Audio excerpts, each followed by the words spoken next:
नमस्कार। प्रादेशिक समाचार के साथ मैं प्रियंका। पहले मुख्य समाचार। राज्यसभा में विपक्ष के हंगामे के बीच कृषि विधेयक को ध्वनिमत से मंजूरी। प्रधानमंत्री नरेंद्र मोदी ने भारतीय कृषि इतिहास में इसे क्रांतिकारी क्षण बताया। राज्य में पिछले 24 घंटे में 1492 नए कोरोना पॉजिटिव मामले सामने आए। 1235 लोगों को उपचार के बाद अस्पतालों से मिली छुट्टी। देवघर हवाई अड्डे से पहले चरण में रांची, कोलकाता और दिल्ली के लिए शुरू होगी विमान सेवा। और स्वास्थ्य विभाग में गैर जरूरी दवाओं की खरीदारी और लगभग 50 करोड़ रुपए की दवा सड़ने के मामले की एसीबी करेगी जांच। अब समाचार विस्तार से। राज्यसभा ने कृषि से संबंधित 2 महत्वपूर्ण विधेयकों को मंजूरी दे दी है। राज्यसभा ने कल कृषक उपज व्यापार और वाणिज्य संवर्धन तथा सरलीकरण विधेयक 2020 और कृषक सशक्तिकरण तथा संरक्षण कीमत आश्वासन और कृषि सेवा पर करार संबंधी 2020 के विधेयक को विपक्षी सदस्यों के शोर शराबे और हंगामे के बीच मंजूरी दी। लोकसभा दोनों विधेयकों को पहले ही पारित कर चुकी है। इधर चर्चा के दौरान कांग्रेस, तृणमूल कांग्रेस, वामपंथी दलों और आम आदमी पार्टी के सदस्य सदन के बीचों बीच आकर विधेयकों का विरोध करते रहे। विपक्षी सदस्यों के शोर शराबे के बीच सदन की कार्यवाही भी स्थगित करनी पड़ी। जब सदन की फिर से बैठक हुई तो सदन के मार्शल सभापति के आसन को घेरे हुए थे और विपक्षी सदस्यों के हंगामे और नारेबाजी के बीच सदन ने दोनों विधेयकों को पारित कर दिया। प्रधानमंत्री नरेंद्र मोदी ने कृषि सुधारों से संबंधित 2 विधेयकों के संसद में पारित होने पर कहा कि यह भारतीय कृषि के इतिहास में क्रांतिकारी क्षण है। श्री मोदी ने किसानों को बधाई देते हुए कहा कि इससे कृषि क्षेत्र में आमूलचूल बदलाव आएगा और करोड़ों किसान सशक्त होंगे। श्री मोदी ने कहा कि इससे किसानों की आय दोगुनी करने में मदद मिलेगी और उनकी समृद्धि सुनिश्चित होगी। उन्होंने जोर देकर कहा कि न्यूनतम समर्थन मूल्य की व्यवस्था जारी रहेगी, सरकारी खरीद जारी रहेगी। इन विधेयकों के पारित होने से किसानों की पहुंच भविष्य की टेक्नोलॉजी तक आसान होगी। इससे न केवल उपज बढ़ेगी बल्कि बेहतर परिणाम सामने आएंगे। यह एक स्वागत योग्य कदम है। कृषि मंत्री नरेंद्र सिंह तोमर ने कहा कि सरकार ने किसानों की आमदनी दोगुनी करने के लिए अनेक कदम उठाए हैं। इसके अलावा कृषि क्षेत्र के विकास के लिए 1 लाख करोड़ रुपए का कृषि अवसंरचना कोष भी बनाया गया है। प्रधानमंत्री नरेंद्र मोदी आज बिहार में 14,258 करोड़ रुपए की लागत वाली 9 राजमार्ग परियोजनाओं की आधारशिला वीडियो कॉन्फ्रेंस के जरिए रखेंगे। इन सड़कों से बिहार और आसपास के क्षेत्रों में बेहतर संपर्क सुविधा उपलब्ध हो सकेगी और आर्थिक विकास को बढ़ावा मिलेगा। प्रधानमंत्री 4-4 लेन के 3 बड़े पुलों का उद्घाटन करेंगे। प्रधानमंत्री ऑप्टिकल फाइबर इंटरनेट सेवाओं का उद्घाटन भी करेंगे। इसके तहत राज्य के सभी 45,945 गांवों में ऑप्टिकल फाइबर इंटरनेट सेवा उपलब्ध हो जाएगी। राज्य में पिछले 24 घंटे के दौरान 1492 नए कोरोना पॉजिटिव मामले सामने आए हैं, जबकि 1235 लोगों को उपचार के बाद अस्पतालों से छुट्टी दे दी गई। वहीं राहत की बात यह है कि इस दौरान एक भी संक्रमित की मौत नहीं हुई। नए मरीजों में सबसे ज्यादा रांची के 468, पूर्वी सिंहभूम के 129 और पश्चिमी सिंहभूम के 128 लोग हैं। वहीं पूर्वी सिंहभूम से सबसे ज्यादा 371, रामगढ़ के 214, रांची के 128 और सरायकेला खरसावां के 116 लोग स्वस्थ हुए हैं।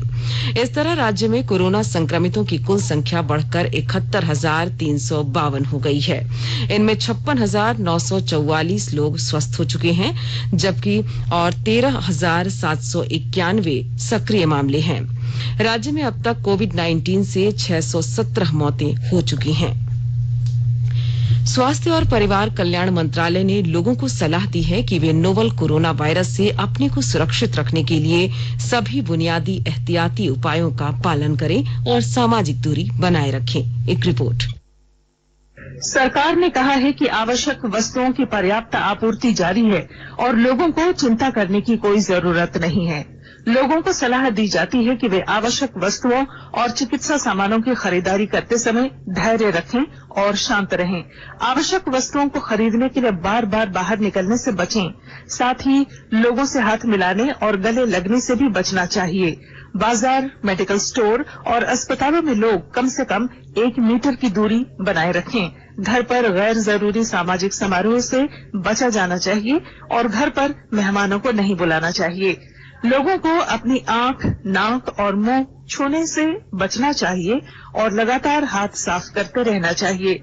हाथ को दोनों तरफ से कम 20 सेकंड तक रगड़कर धोना चाहिए। यदि कोई व्यक्ति खांसी या बुखार से पीड़ित है तो वह दूसरों के संपर्क में आने से बचे और डॉक्टर से तुरंत परामर्श ले। स्वास्थ्य मंत्रालय ने कोरोना वायरस के बारे में जानकारी के लिए एक टोल फ्री नंबर 1075 जारी किया है। इधर राज्य सरकार की ओर से भी कई दिशा निर्देश जारी किए गए हैं। इस सिलसिले में सरकार ने हेल्पलाइन नंबर 181 जारी किया है। सरकार ने कहा है कि कोरोना वायरस से संदिग्ध तौर पर संक्रमित कोई व्यक्ति पाया जाता है तो इसकी सूचना 0651 जो रांची का कोड है और टेलीफोन नंबर 2261-000 तथा 2261-002 के अलावा फैक्स नंबर 2261-856 और मोबाइल नंबर 9955837428 पर दी जा सकती है। आकाशवाणी रांची भी आपसे अपील करता है कि कोविड-19 के संक्रमण से बचने और अन्य लोगों को सुरक्षित रखने के लिए कृपया घर पर ही रहें और सरकारी दिशा निर्देशों का पालन करें। बोकारो जिले में चल रहे पोषण माह के तहत लोगों को जागरूक करने के लिए कई कार्यक्रम आयोजित किए जा रहे हैं। विस्तृत ब्यौरे के साथ हमारे बोकारो संवाददाता।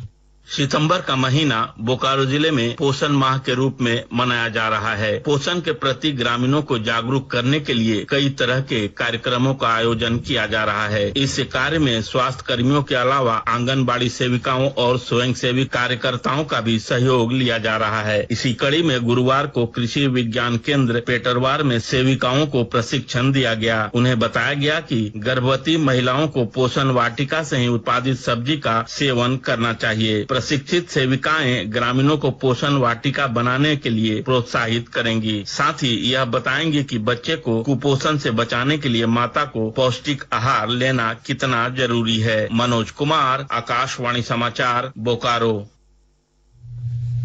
आकाशवाणी के ताजा तरीन समाचारों के लिए आप हमारी वेबसाइट newsonair.com पर लॉग ऑन कर सकते हैं। ताजा समाचार Twitter handle @AIR news alerts और Facebook page All India Radio news पर भी उपलब्ध है। आप प्रादेशिक समाचार एकांश के ट्विटर हैंडल @AIR न्यूज_रांची और Facebook page AIR news Ranchi के अलावा YouTube channel regional news unit Ranchi पर भी हमारे बुलेटिन सुन सकते हैं। प्रादेशिक समाचार आप आकाशवाणी रांची से सुन रहे हैं। देवघर हवाई अड्डे से नवंबर के पहले सप्ताह से हवाई सेवा शुरू करने की तैयारी चल रही है। यहां से पहले चरण में रांची, कोलकाता और दिल्ली के लिए विमान उड़ान भरेंगे। इस सिलसिले में एयरपोर्ट अथॉरिटी के पदाधिकारियों ने विभिन्न एविएशन कंपनियों के साथ बातचीत शुरू कर दी है। गौरतलब है कि पिछले दिनों केंद्रीय नागरिक उड्डयन मंत्री ने देवघर हवाई अड्डे के चल रहे निर्माण कार्यों का जायजा लिया था। इस दौरान एयरपोर्ट अथॉरिटी के अधिकारियों ने बताया था कि रनवे और बिल्डिंग निर्माण कार्य पूरा हो चुका है, जबकि टर्मिनल बनाने का काम अंतिम चरण में है। केंद्रीय नागरिक उड्डयन मंत्री ने इस मौके पर यहां से नवंबर के पहले सप्ताह राज्य सरकार ने सहायक पुलिसकर्मियों की मांगों पर विचार करने के लिए विकास आयुक्त की अध्यक्षता में एक कमेटी का गठन किया है। पेयजल एवं स्वच्छता मंत्री मिथिलेश ठाकुर अध्यक्षता में एक कमेटी का गठन किया है। पेयजल एवं स्वच्छता मंत्री मिथिलेश ठाकुर ने बताया कि इस कमेटी में सहायक पुलिसकर्मियों के प्रतिनिधि भी शामिल किए गए हैं। उन्होंने बताया कि कमेटी की रिपोर्ट के आधार पर ही सहायक पुलिसकर्मियों की मांगों पर विचार करते हुए सुविधाएं दी जाएंगी। गौरतलब है कि सेवा स्थायीकरण समेत विभिन्न मांगों को लेकर 12 जिलों के लगभग 2500 सहायक पुलिसकर्मी पिछले 12 सितंबर से रांची के मोरहाबादी मैदान में आंदोलन कर रहे हैं। राज्यपाल द्रौपदी मुर्मू ने राजधानी रांची में स्थित पुलिस गेस्ट हाउस में एक नाबालिग के साथ हुए सामूहिक दुष्कर्म को समाज के लिए शर्मसार करने वाली घटना कहा है। राज्यपाल ने इस घटना को गंभीरता से लेते हुए पुलिस महानिदेशक MV राव को राजभवन बुलाकर पूरे मामले की जानकारी ली। उन्होंने पुलिस महानिदेशक से कहा कि इस घटना में शामिल लोगों पर शीघ्र और कड़ी कार्रवाई हो एवं भविष्य में ऐसी घटना न हो, इसका प्रयास करें। राज्यपाल ने सहायक पुलिसकर्मियों के चल रहे आंदोलन के बारे में भी पुलिस महानिदेशक से जानकारी ली। राज्य में गैर जरूरी दवाओं की खरीदारी और लगभग 50 करोड़ रुपए की दवा सड़ने के मामले की जांच भ्रष्टाचार निरोधक ब्यूरो एसीबी करेगी। मुख्यमंत्री हेमंत सोरेन ने खरीदी हुई दवाओं के रख रखाव में बरती गई लापरवाही को लेकर एसीबी को स्वास्थ्य विभाग के संबंधित अधिकारियों के खिलाफ पीई दर्ज कर जांच का आदेश दिया है। गौरतलब है कि वर्ष राष्ट्रीय स्वास्थ्य मिशन के रूटीन इम्यूनाइजेशन सेल के अधिकारियों ने भारी मात्रा में आइफेपिन और आईएफए सिरप की आपूर्ति नहीं करने को कहा था, फिर भी इन गैर जरूरी दवाओं की खरीदारी कर ली गई थी। चतरा जिले के इटखोरी थाना क्षेत्र से पुलिस ने चोरी की 3 मोटरसाइकिल के साथ 3 चोरों को गिरफ्तार किया है। उनकी निशानदेही पर चोरी की बाइक खरीदने वाले एक कबाड़ी दुकानदार को भी हजारीबाग के चौपारण से हिरासत में लिया गया है। कोडरमा जिले में मत्स्य पालकों को आत्मनिर्भर बनाने और मत्स्य पालन को बढ़ावा देने के लिए प्रशासन द्वारा कई कदम उठाए जा रहे हैं। पेश है हमारे संवाददाता की एक रिपोर्ट। प्रधानमंत्री कृषि मत्स्य संपदा योजना के तहत कोडरमा जिले में मत्स्य पालकों को आत्मनिर्भर बनाने की कवायद शुरू हो गई है और इस योजना के तहत लाभुकों के आवेदन लिए जा रहे हैं। 2025 तक चलने वाले इस योजना के तहत मत्स्य उत्पादन को बढ़ाने के साथ साथ इस कारोबार से जुड़े लोगों को आर्थिक रूप से सशक्त बनाना है। इस योजना के लिए केंद्र और राज्य सरकार की ओर से 60% तक अनुदान दिया जाएगा, जबकि 40% राशि अंशदान के रूप में लाभुकों को लगाना है। मत्स्य पालकों के विकास के लिए शुरू की गई इन योजनाओं से मत्स्य किसान, मत्स्य श्रमिक और मत्स्य विक्रेताओं को सीधा लाभ मिलेगा। फिलहाल कोडरमा जिले में मत्स्य कारोबार की स्थिति राज्य के अन्य जिलों से बेहतर है और जिले में 11,000 मीट्रिक टन मत्स्य उत्पादन किया जा रहा है। गजेंद्र बिहारी सिन्हा, आकाशवाणी समाचार, कोडरमा। राज्यपाल द्रौपदी मुर्मू ने कहा कि नई शिक्षा नीति देश के विकास को नई दिशा देगी। यह नीति विद्यार्थियों को कौशल विकास और व्यवहारिक ज्ञान देगी। राज्यपाल ने a conclave of national education policy पर आयोजित वेबिनार को संबोधित करते हुए कहा कि नई शिक्षा नीति देश की जरूरतों को ध्यान में रखते हुए तैयार की गई है। उन्होंने कहा कि तकनीक और ऑनलाइन शिक्षा को इससे बढ़ावा मिलेगा। नई शिक्षा नीति में जनमानस का विशेष तौर पर ख्याल रखा गया है। इस मौके पर रांची विश्वविद्यालय के कुलपति डॉक्टर रमेश कुमार पांडे ने कहा कि नई शिक्षा नीति मूल्यों को प्राथमिकता देने वाली है। और अब संक्षिप्त खबरें। झारखंड विधानसभा के चल रहे मॉनसून सत्र के दूसरे दिन आज मुख्यमंत्री प्रश्नकाल नहीं होगा। कोरोना संक्रमण को देखते हुए प्रश्नकाल को स्थगित रखने का निर्णय लिया गया है। जेईई एडवांस के लिए परीक्षार्थियों को एडमिट कार्ड आज जारी किए जाएंगे। परीक्षार्थी 27 सितंबर को सुबह 9 बजे तक एडमिट कार्ड डाउनलोड कर सकते हैं। परीक्षा 27 सितंबर को सुबह 10 बजे से होगी। रांची जिले के रातू थाना क्षेत्र स्थित तिलता चौक के समीप अवैध शराब और हथियार के साथ 3 युवकों को पुलिस ने गिरफ्तार किया है। उनके पास से नकद 72,000 रुपए भी बरामद किए गए हैं। और आइए अब सुनते हैं राज्य से प्रकाशित प्रमुख अखबारों ने किन किन खबरों को प्रमुखता से प्रकाशित किया है। राज्य से प्रकाशित होने वाले सभी प्रमुख अखबारों ने राज्यसभा में विपक्ष के हंगामे के बीच कृषि विधेयक के ध्वनि मत से पारित होने की खबर को प्रमुखता के साथ प्रकाशित किया है।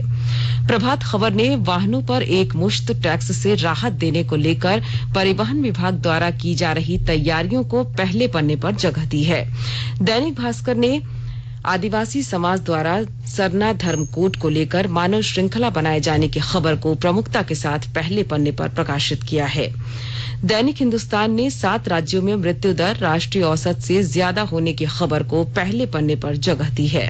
दैनिक जागरण ने राजधानी रांची के पुलिस गेस्ट हाउस में एक नाबालिग के साथ सामूहिक दुष्कर्म मामले में राज्यपाल द्वारा पुलिस महानिदेशक को तलब किए जाने की खबर को प्रमुखता से प्रकाशित किया है।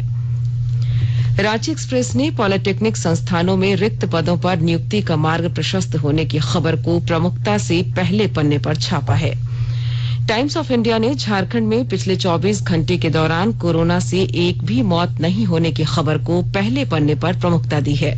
वहीं हिंदुस्तान टाइम्स ने वाइल्ड लाइफ एक्ट में संशोधन से संबंधित खबर को पहले पन्ने पर प्रकाशित किया है। अंत में मुख्य समाचार एक बार फिर। राज्यसभा में विपक्ष के हंगामे के बीच कृषि विधेयक को ध्वनि मत से मंजूरी। प्रधानमंत्री नरेंद्र मोदी ने भारतीय कृषि इतिहास में इसे क्रांतिकारी क्षण बताया। राज्य में पिछले 24 घंटे में 1492 नए कोरोना पॉजिटिव मामले सामने आए। 1235 लोगों को उपचार के बाद अस्पतालों से मिली छुट्टी। देवघर हवाई अड्डे से पहले चरण में रांची, कोलकाता और दिल्ली के लिए शुरू होगी विमान सेवा। और स्वास्थ्य विभाग में गैर जरूरी दवाओं की खरीदारी और लगभग 50 करोड़ रुपए की दवा सड़ने के मामले की एसीबी करेगी जांच। इसके साथ ही आकाशवाणी रांची से प्रादेशिक समाचार का ये बुलेटिन समाप्त हुआ। नमस्कार।